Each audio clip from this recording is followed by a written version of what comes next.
Yo, what's going on, guys? Welcome back to the Tinted Visors podcast, episode 16, coming at you guys. Today, we're going to be talking about news, as always, hit you guys with some award predictions. Then we're going to go into a redraft, a draft battle, and as always, finish off with some trivia. With that being said, let's get things going. But I don't be getting my flowers. You really thought she would be sweet. Starting things off, as always, we're going to hit you with card of the day. I'll go first. Got another Stamkos card for you guys. We have the OPG Premier Remnants, number 225 jersey auto from Steven Stamkos. Unfortunately, not a rookie card. It is his second year, but we'll take it still. The auto is on card, a lot better than a sticker auto, which is great. This is actually my first auto of Stamkos that I ever got in my collection. It cost me around $40, $50 at the time. Super sweet card, super great deal that I got on it. Not much more to say about it, but yeah, awesome card. Sweet card. I actually do remember you buying that a few years back. I believe you bought it off Instagram, and there was a little bit of talk between the two of us to figure out if it was a rookie or not. It is his second year card, still a very sweet auto. Sick design as well. Me today, going pretty basic in light of him being named an All Star Game co captain. We have a Jack Hughes Young Guns. For those who don't know, Young Guns are the most sought after rookie card. Was fortunate enough to pull this one out of a box, so didn't have to buy it, just packed it out of the box. Sweet card, loved the original clean design of the Young Guns, and yeah, gonna get this thing graded. Hopefully it grades well. Awesome card, and his value has just gone up exponentially in the past couple of years. You know, it wasn't that long ago you get his card for pretty cheap, but now, I mean, you're going to drop an easy $100, even more than that, if you're going to get a card like that. So it's super nice to have that in your collection. Going into some news, talking about the Edmonton Oilers. You know, earlier in the season, they were off to a terrible start, and now they have broken the record for the longest win streak for a Canadian team in the NHL. 14-game win streak. Caden, how long can they go? Honestly, Kenny, I think they can break the NHL record, which currently stands at 17 games. We'll say it time and again. When you have Connor McDavid and you have Leon Draisaitl on your team, there's always a chance to win. And these past 14 games, they've showed us that every game is a chance to win. They've come from behind, they've steamrolled some games, and they're doing everything right. They're getting that secondary scoring from guys like Zach Hyman and Ryan Nugent-Hopkins. They have that quarterback on the power play in Evan Bouchard. This Oiler team looks great. And I'm tuning into every game from now on out, waiting to see this record be broken. But Kenny, this Oilers team is a must-watch right now. Yeah, I mean, who knows how long they can keep this going, but they're not showing any sort of signs of slowing down or stopping. And, you know, with Stuart Skinner playing the way he is, like you said, that secondary scoring, plus Evan Bouchard on defense, this team can go really deep this season. And I think if they make the right moves at the deadline, pick up a few rentals, if they can go all in this season, I think they could go all the way. So just moving on to some more recent news.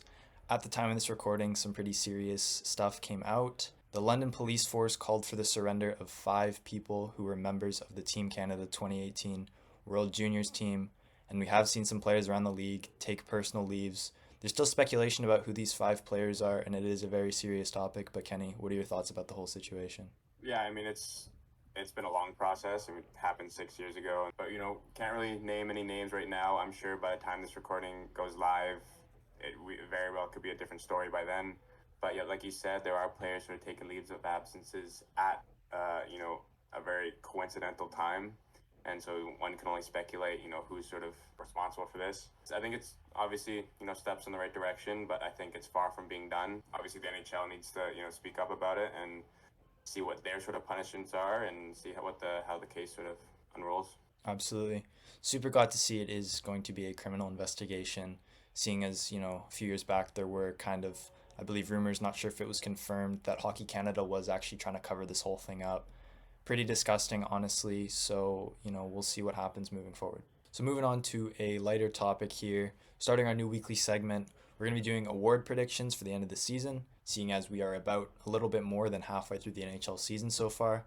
So we're going to start with 2 pretty big ones. We're going to start with the Hart Trophy Award and the Vezina Trophy Award. Kenny, start us off. Who is one of your Hart Trophy favorites? Yeah, I mean, start off with the biggest trophy, the MVP of the league. And, I mean, it's no real surprise here. We're going to go with Nikita Kucherov, currently leading the league in points, had a 4-point night and a hat trick last night. And, I mean, he's just unstoppable right now on what people would call a weaker Tampa squad. compared to a few years back. He is carrying them on his back in the 3rd seed right now. Probably going to finish around 3, maybe a wild card spot in, hopefully. But he is the main reason they're there. Obviously, points doing really well as well. Victor Hedman's there, but Nikita Kucherov, 80 points so far. He's on another level this year.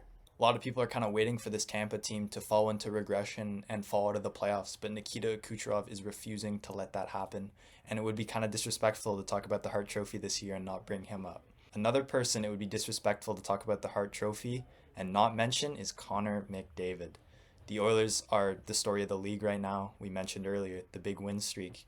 And Connor McDavid, he's leading them. He is getting a little bit more help this year than last year. He has 60 points in 41 games. However, he's still leading this Oilers squad. And if they can get a 2 seed or higher and at least make it to the 2nd, maybe 3rd round of the playoffs, I think it's really hard to not give him the trophy again this year.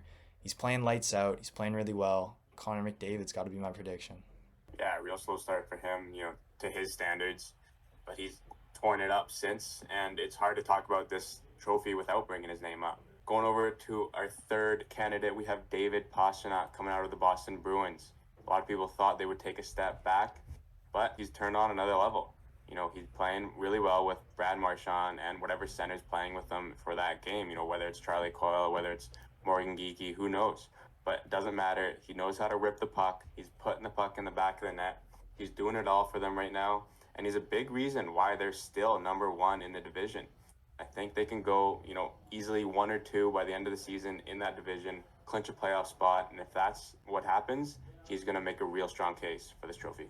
This offseason, a lot of people wrote off the Bruins, including us, with the loss of Krejci and Bergeron. But Pastrnak has really stepped up. And like you said, doesn't matter which center's playing on his line, he's going to put the puck in the net. Whether it's by himself or to a teammate, he is a force to be reckoned with and is proving this season once again that he is a top player in this league. Moving on to our 4th candidate for the Hart Trophy, it's going to be the betting favorite coming out of the Colorado Avalanche, Nathan MacKinnon. He's been explosive this year. He's going to another level. When you really thought he couldn't, he proves it again. He's got 77 points in 47 games, good for 26 goals. And you look at this Avs team that, yes, they have Cale Makar, yes, they have Mikko Rantanen, but Nathan MacKinnon is in a league of his own right now. I think, honestly, he may run away with this trophy if he continues to produce like this, but Nathan MacKinnon, our final candidate. Yeah, he came up quick, and he caught up to Kucherov on many occasions, and he probably will until the end of the season. Nate Dogg, he's going to go for another 100-point season. But I have a question. Do you think having a teammate in the top 10 points, does that weaken your case for this trophy? If Rantanen's, sitting at number 8, or, if Matthews has Nylander also doing really well, does that weaken your case for MVP of the league? Tough to say. I think you got to look at some more minute details concerning that. If they're playing on the same line, how much time they're spending on the ice together. But I don't think so. It's not their fault that their teammates are doing well. And that player himself, he may be elevating those around him. You look at MacKinnon, maybe he's elevating Mikko Rantanen's production a little bit. But, I could see the argument for why it would weaken the argument. But to me, I think the Hart Trophy should belong to just the MVP of the league, the best player in the league. Yeah, fair point. It's just, you can look at both sides, right? You got McDavid winning it in years past with Draisaitl also getting, 100-point seasons. But you also have Taylor Hall going away with it with basically no help. And that's just what I sort of think of the MVP is of a player who carried his team to the playoffs and had virtually, no help from his teammates. So you mentioned Matthews having Nylander, so let's talk about it. Austin Matthews, on pace to score 70 goals this year. If he does score 70, Kenny, do you think he enters this Hart Trophy argument, or do you think he just wins the Rocket? I think it depends, what sort of happens with the Leafs. Right now they're sitting in the wild card spot, and who knows what could happen. If they fall out of the playoffs and Matthews scores 70, if he scores 100, I don't think it really matters. If he can't make it to the playoffs, I don't think he should be in this conversation for the trophy. But, if he gets 70 goals, pile on maybe 30, 40 assists for 100 points, no doubt he's in the conversation. 70 goals is not something we haven't seen in years. So I think, that would get him in to the conversation at least. But with the amount of other candidates in there, I think it would be pretty hard to win. Talking about the next trophy up, we've got the Vezina for best goalie of the league. And right out of the gate, Connor Hellebuyck, one of the league leaders in games played, save percentage, goals against average. He's really, really carrying the Winnipeg Winnipeg Jets right now. They do have a lot of production. They do have a lot of great players out there, but I wouldn't say their defense is one of the strongest in the league. Apart from Morrissey, maybe Pionk, I think, they have sort of a weaker core, and that's where Hellebuck really steps in and really shuts the door and gives them a chance to win every single night. There's a reason why they're top of the standings right now. I don't really know where they are right now, but I'm sure it's top 5 or something. But, he's one of the main reasons, and if that's, the case with your goalie, that's a pretty strong argument for the Vezina. You look at past teams who have been top of the league, and most of them have one thing in common, and that's an elite goalie. And Connor Hellebuck has truly gone to another level this year. We have seen this in the past, but definitely not last year. He's proven to us, he's proven to the ones that have written him off that he's still got it, and he can still put up really elite numbers. So another team at the top of the standings with an elite goalie, it's going to be the Vancouver Canucks, and we're going to talk about Thatcher Demko. Hard not to talk about him. He's had a really good year, has a .922 save percentage and a 2.4 goals against average. He's already broken his career high in shutouts. He has 5 shutouts this year, and he's playing really well. You watch him on the ice, he's making highlight reel saves, he's making the saves he's supposed to be making, and doesn't really make a lot of mistakes. You talk about the defense in front of him. The Canucks have reinforced their defense with Filip Hronek last year and the acquisition of Nikita Zadorov this year. However, it's still not a top defensive core in the league. And, in the past, the Canucks defense has notoriously been very weak. And seeing Thatcher Demko shut the door like this, seeing the Canucks at the top of the standings, if they end the season like this, he has an extremely strong case to win the Vezina. Yeah, same situation with Hellebuck. He gives them a chance to win night in, night out. And, you talk about the defense. Although not the strongest in the league, it definitely is the strongest in his time with the team. So I think having that in front of him, as well as, a very strong bounce back year compared to what he went through last year, he has a very strong case. Going with a dark horse pick, we are going to go with, out of the Seattle Kraken, Joey Daccord. You can look at the numbers. He has amazing numbers, and he has played 30 games this season. So the consistency is obviously there. They're not the greatest team right now. They're kind of just hoping for, I guess, off the playoff bubble, maybe a wild card spot at this point. But he's doing really well for the team. Jumping ahead of guys like Philip Grubauer, Chris Drieger, whoever's in front of him in that goalie depth chart, he is now the number 1 goalie there. He's really taken that starter spot by force, and he's given the Kraken no real reason to give it back to anybody else. And the Vezina race right now is a 2-horse race between Hellebuck and Demko. But Joey Daccord got the outside shot, and I know the playoffs aren't really supposed to influence these awards, but if the Kraken get in and Daccord puts on just an absolute masterful performance, it's going to be really hard not to throw him in this Vezina conversation. Moving on, we're going to do another redraft. We've done a couple of these in the past, and today we're going to go with the 2019 NHL Draft. Hayden, you want to take it away? Starting out at number 10, this was the Vancouver Canucks pick. Originally, they picked Vasily Podkolzin, but in this redraft, we have them taking Shane Pinto. Pinto originally went 32nd overall, but we have him going 10 to the Canucks. He did miss the first half of this year because of his gambling suspension. However, he's still top 15 in points in this draft class, and we both still think he has room to grow. We think his ceiling is high, so we have him at 10. Yeah, and it was a hard decision. There's a lot of honorable mentions that we could have put there. Just for context, we left out guys like Alex Newhook, Thomas Harley, and Niels Höglander.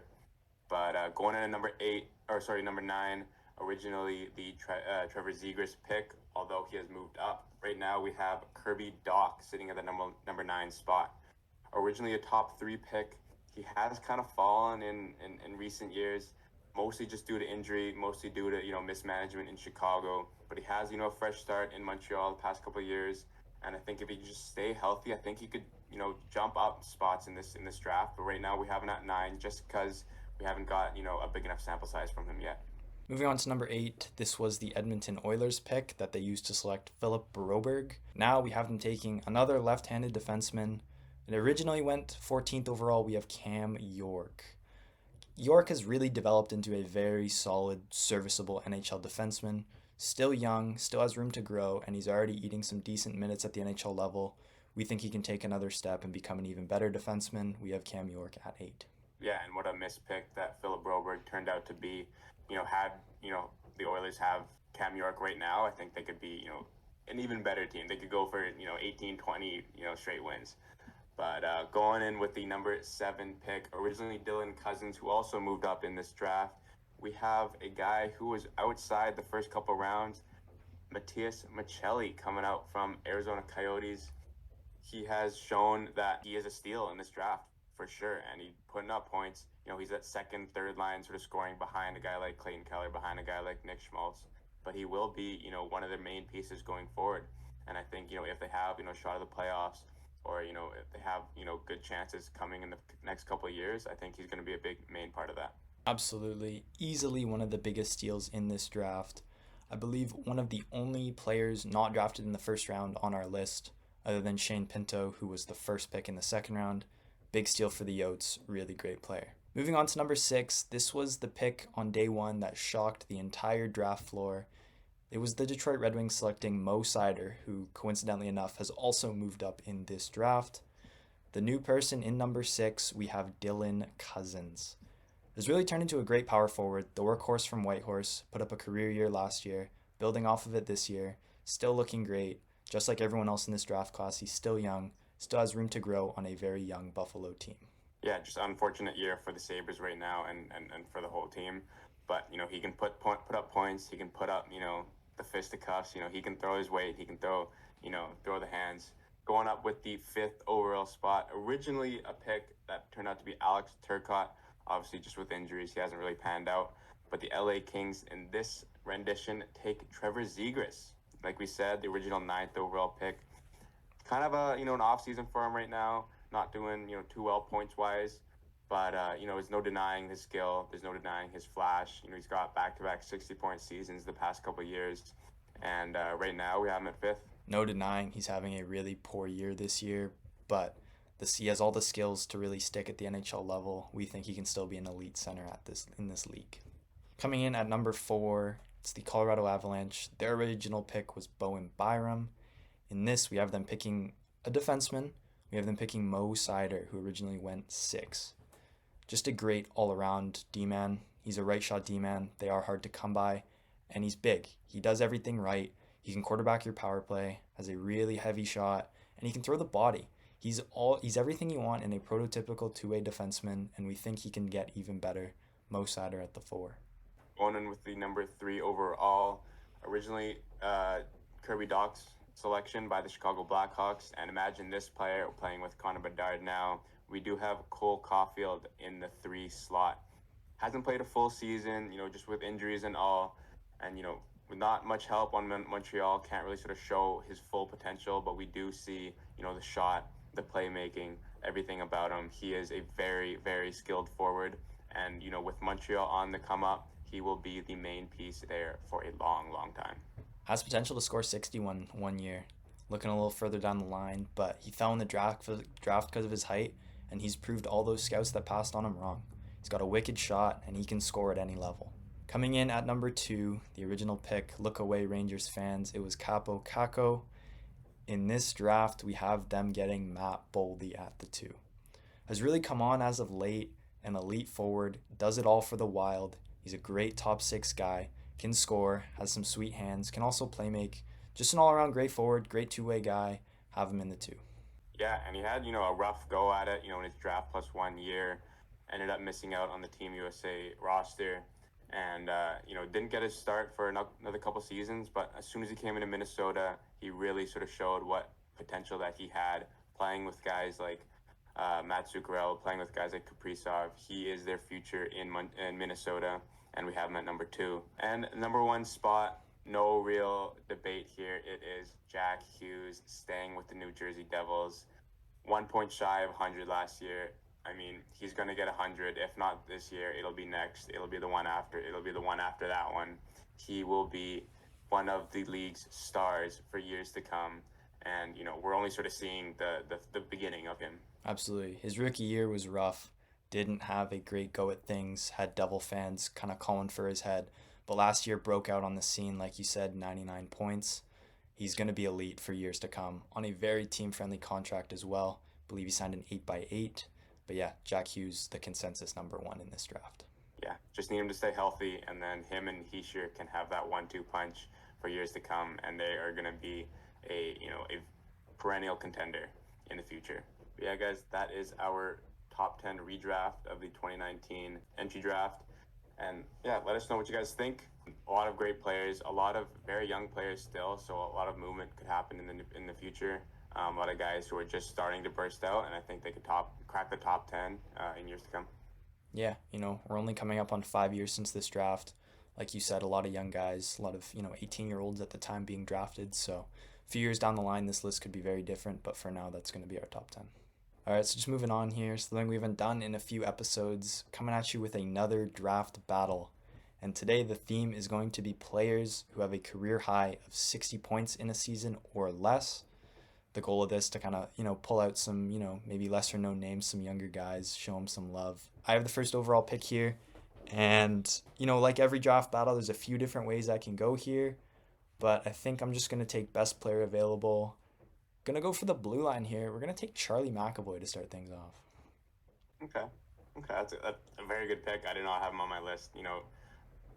This category is just so hard to do research for, so I'm going to be very surprised by a lot of these picks. Going with the number 2 and 3 selections. I don't know if this is a good pick or not, but we're going to go with Connor Bedard in my center spot. I feel like, that's a given. Under 60 points, obviously, it's only his first year. And then the defense spot, going with a right D. We'll do recency bias. We'll go with Noah Dobson. Good picks. Both of those guys were on my list. So here I think we're going to reinforce up front. I think we're going to let some recency bias take over. Like you, similarly, this guy having a career year. We're going to go with Casey Middlestat down the middle. One of the few bright spots on a struggling Buffalo team. I'm willing to bet money you don't have this guy on your list. So on the right wing, one of the leaders in goals this year in the NHL, we're going to take Brock Besser. Wow. Okay, I did not have Besser on my list. I did have Middlestat, though. For you guys watching at home, before we started recording, we were unsure if we have anyone on each other's lists. But yeah, I did have Middlestat. Besser completely slipped my mind. It's a good pick. We'll go with the right wing and probably the lefty spot. The right wing, we just talked about him. Hasn't played a full season yet, just with injuries and all. We're going to go with Cole Caulfield to play with Connor Bedard. Kind of getting that under 6 foot line going. Going with the left side defense, we're going to go with Devon Taves on the lefty spot. Good pick, Cole Caulfield. Didn't even think of him. You do have the little fun-sized line going on up there up front. And then Devon Taves, good pick, was on my list. So just to round out this team, left wing, between two guys here, but I think we're going to opt for the guy who's a little bit older. We're going to go with Valerie Nichushkin of the Colorado Avalanche, having a good year. He is in the player assistance program currently. However, he was having a great year, so we're going to throw him on the left wing. Then for the lefty spot, you took Devon Taves. I was debating between these two guys, so you make the choice easy for me. I'm going to go with the rookie. We're going to take Luke Hughes to go alongside Charlie McAvoy. Wow, good picks. Wrap things up here. Left wing spot, I got a couple guys here. I'm not really sure who to take, but we'll let recency bias take over again, and we're going to go with Quinton Byfield, my left wing spot. Great pick. Didn't have him on my list. But yeah, the recency bias is pretty big here. It's mostly for guys having good years this year, and the year hasn't ended yet. And if it wasn't obvious yet, we're not picking any goalies because all goalies are going to be under 60 points in a season. That's going to wrap up this episode's draft battle. Let us know down below who won. Team Caden on this side, Team Kenny on the other. Yeah, no, it was fun. I mean, just doing the research was kind of hard. I ended up just going for, a lot of young players, just because that was the easiest to get under 60 points. But, yeah, let us know what you guys think. I think we're pretty even on draft battles so far. We each take, one or the other. But, yeah, we'll see who wins this one. Trivia time. We are going to hit you guys with some trivia, as always, to end off the episode. And for the first one I got for you, it is inspired by trivia that my brother gave me over Christmas break. So this is a shout out to my brother. Send me a text if you're watching. If you don't send me a text, I know you don't watch my episodes. But I'll adjust it a little bit to what he gave me. But based off of Cap Friendly, can you name me 6 Vancouver Canucks players who currently make under 1.5 million? Okay. Okay, yeah. There are 9 on Cap Friendly, but I would discount 3 of them. Okay. So I would say 6 is your goal. So under 1.5, does 1.5 count? It would, but there's no one making 1.5. Okay. So we'll start first. Shout out a fun name. We'll go PDG, Philip Di Giuseppe. There you go. There's one. Yeah. Okay. We'll go with Sam Lafferty. Sam Lafferty is the highest paid player on this list. Yeah. Okay. Dakota Joshua is making. That's 3 for 3. There you go. Okay. Part of me wants to say Casey DeSmith, but we'll hold that name for now. I think he makes maybe a little more or right around there. We will go. Is Niels Oman currently on there? There you go. 4 for 4. Thinking to the D, we have Noah Yulson. There you are. There is 5. You're looking for one more Okay. here. Trying to think of some, depth guys who have been up and down. I would imagine Linus Carlson is not on there currently. He is one of the 9, so I'll give you that. Yeah. Okay. There you So go. is that 6? Okay. Is that it? You can get this last one. You can get this last one. Okay. So then we have 2020. No, okay, Niels Hoglander. Niels Holgander is the last player. There you go. Bang. Wow. No lives used. Perfect score. There are 2 more. You want to give it a shot? Ooh. There's a defenseman and then another defenseman on injured reserve. Wait. LTIR. We'll go Guillaume Brisebois. Is he on there? That is the player. Yeah. Okay. Yeah. There you go. There's It's one defenseman left. One defenseman. Okay. Yeah. Currently makes 7.75. Mark Friedman. Wow. 9 Bang. for 9. Bang. No lives used. 3 players. I wouldn't even think of guessing. Don't test my Canucks knowledge. No. For you, Kenny, we're going with one. I'm going to send you a graphic. This was posted by NHL Europe, and you have to guess what season this was. Alrighty. Okay. It's the year Drysdale won all his stuff. So we're looking around between 2018 to 2021 or something. Kucherov took it away in 18-19. So it would either be before that or after that. But I can't imagine McDavid being outscored any years after that. So I'm thinking 17-18. You know what? I'm confident in myself. I'm going to go with 17-18. That is my final answer. 17-18 is incorrect. Damn. It would have been cut short by COVID. Kind of makes sense why there's only a 100-point player. I guess we'll go 19-20. 1920 is correct. This was the There you COVID go. year. There you go. Wow. Took 2 tries. There must have been some sort of cut short if McDavid didn't get 100 points. So, yeah, that was pretty tricky. No, what's funny about that is when I saw this graphic, I believe my initial guess was also 17-18. And then I also bounced to 1920. I used the same thought process as you with Kucherov having that crazy year. I have a career path for you if you are ready. Classic. It is a long one, so I would recommend a pen and paper. Ready whenever.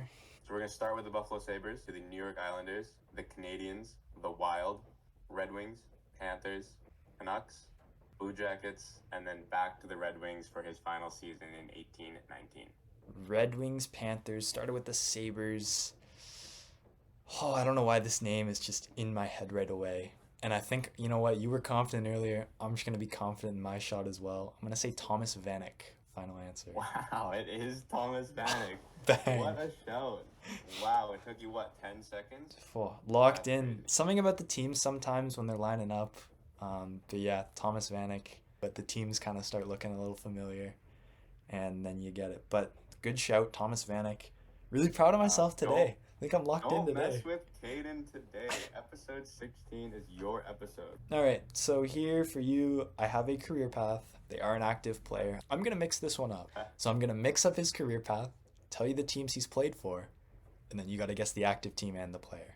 So there's a few teams here. We have the Arizona Coyotes, Florida Panthers, New York Rangers, Blue Jackets, and the Ottawa Senators. Okay. I'm going to go with Anthony Duclair. Oh, and San Jose. that is correct. Wow. Uh, Fast trivia today. I knew you'd get it if I gave you the path. I wasn't sure if I'd mix it up, but you still get it in somehow shorter time than I got Thomas Vanek. Considering you're on fire, I do have one more that tripped me up. It's up to you if you want to take it or not. Sure, let's do it. Let's do one more each. Okay. It is a career path. Okay. And when I saw it on Instagram, I think it was TikTok, it was like I sat there for minutes, like, I don't know, 5 or 10 minutes. Okay, yeah, let's do it. But super simple. New Jersey Devils, Minnesota Wild, New York Islanders. Zach Parise? Wow. Okay. Maybe it was just me then. I don't know why that was so difficult for me, but clearly not for you. Wow. Good one. All right, Kenny, this will be the last trivia of the day. Sticking on theme, we have a career path. He is not currently active. So here's the career path. He started his career with the LA Kings, went over to Tampa Bay, had a stint with the Edmonton Oilers, Florida Panthers, and ended his career with the LA Kings in 2016-2017. 2016-17. Couple names come to mind. Teddy Purcell is one of them. And then Benoit Pouliot's the other. Okay. But I'll keep thinking. Is it a long career? Started in 07. I feel like it's one of the guys I said. I just don't know which one. Pouliot was drafted by the Kings, and he played for Tampa and Edmonton. I just don't know if he finished with the Kings. And I feel like Purcell played for other teams. Could be neither of these guys. I'm gonna go with Benoit Pouliot. Benoit Pouliot is incorrect. Yeah. I guess I might as well say Teddy Purcell. Teddy Purcell is correct. Is that it? Yeah, Okay, it's Teddy okay. Purcell. Wow. Damn, wow, okay. 50-50, chose wrong one. He was a pretty solid player for the Lightning, hey? What's his stats? Career high 41 points, but he had 24 goals. Oh, sorry, no, 65 points. He had 41 assists. He had 24 goals. Damn. In When? 2011, 2012. He was like a 30, like consistently at least a 30-point guy for you guys. Got it on the second try. And you named him pretty quick, too. He was the first guy you thought of, so that was pretty good. That's all for trivia. Pretty quick one today. As always, you guys should play along. Comment down below who you guys think. See if you can beat our speed. But I think we're both on point today. But that wraps up the episode 16. We've got some news coming out, so stay tuned in the next couple of weeks. We're really excited about this. Yeah, guys, thanks for tuning in. Really excited to share the news in a couple weeks with you guys. So, yeah, stay tuned for that. Yeah, until then, take care, guys. But I don't be getting my flowers. You really thought she would be sweet. It's a whole nother level of sour.